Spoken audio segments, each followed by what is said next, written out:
In the palace of the Phaeacians, Odysseus continues his account. After Polyphemus has fallen into a deep sleep, overcome by wine, Odysseus gives the signal to his companions. The stake of olive wood, already smoothed and sharpened, is brought near the fire. They hold it in the flames until the tip becomes red hot.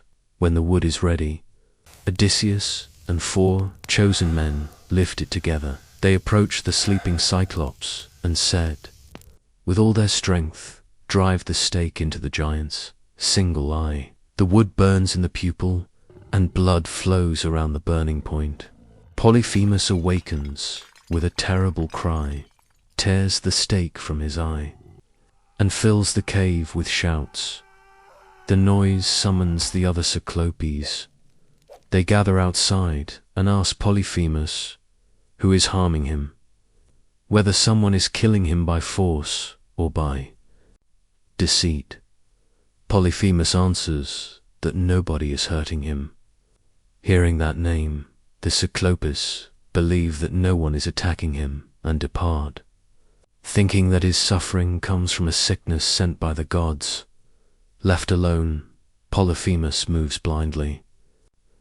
Inside the cave, he tries to seize Odysseus and his men, but he cannot find them. At last he sits at the entrance and removes the great stone.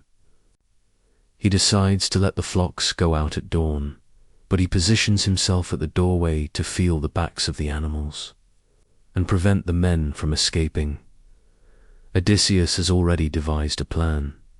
During the night, he ties each man beneath the belly of the larger sheep, fastening them with woven branches. He himself clings beneath the strongest ram of the flock. At dawn, Polyphemus opens the cave and lets the sheep pass out one by one, running his hands over their backs, but he does not notice the men hidden beneath them. In this way, Odysseus and his companions escape. When they are far enough from the cave, they loosen the bonds and run toward the ship. They also drive part of the flock with them as spoil.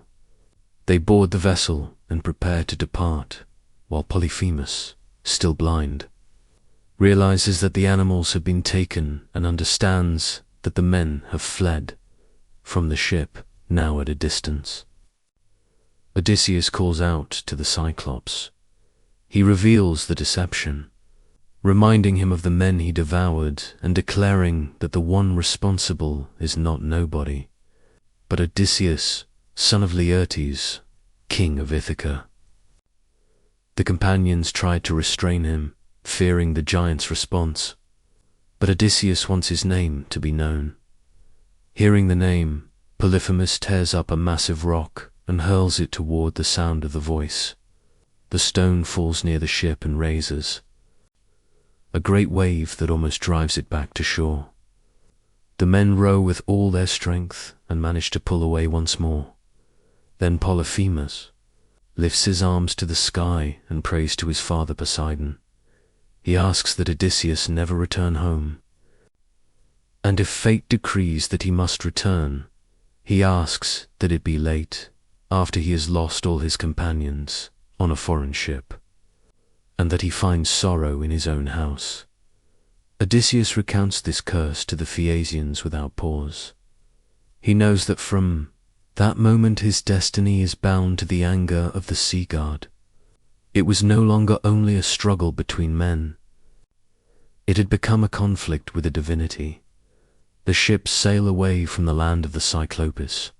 The companions are alive, but they have lost more men, and they now carry the weight of a curse. Odysseus understands that his cunning saved them, but also exposed them to a greater vengeance. In the palace of the Phaeacians, the hall remains silent as Odysseus concludes this part of the tale. The journey continues, and the trials are not over.